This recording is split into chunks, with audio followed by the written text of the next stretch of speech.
Universal has released, dating all the way back to 19, shot right here on the studio. But here in 2026, we still have a lot of exciting stuff going on, like this roller coaster off to our left-hand side. Fast and Furious Hollywood Drift set to open up this summer. We're very excited for it. City, both in the park and on the studio we're heading into right now. And this studio is split up television. This year, NBC is celebrating its 100th anniversary. From trailblazing radio and television to launching the Today Show, the buildings on the studio. These are mostly production offices for some of the biggest names in Hollywood. Big release of the Super Mario, built entirely inside of sound stages 26 and 25, starring, you see the incredible cast here off to our left on the poster, David Alan Grier, Wendy McLennan-Covey, and Allison Tolman. But folks, as we round this corner, we are officially crossing the imaginary boundary, leaving the front lot behind and this line of stoops leading up to those apartment doors.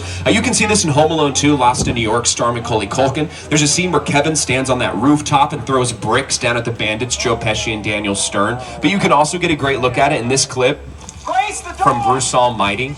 Check this out. Same steps Jim Carrey's running down here. Same ones off to our right-hand side.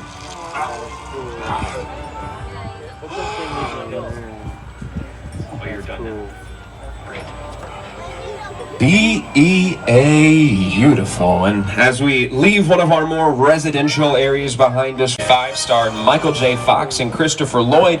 But if you look off to our left-hand side, you may notice that clock tower looks a little different than the one on your screens, right? Well, that's because after the massive success of Back to the Future in the summer of '85, TV shows and movies didn't want to film in here anymore because it was just too recognizable. So even if you make it here on the Universal lot.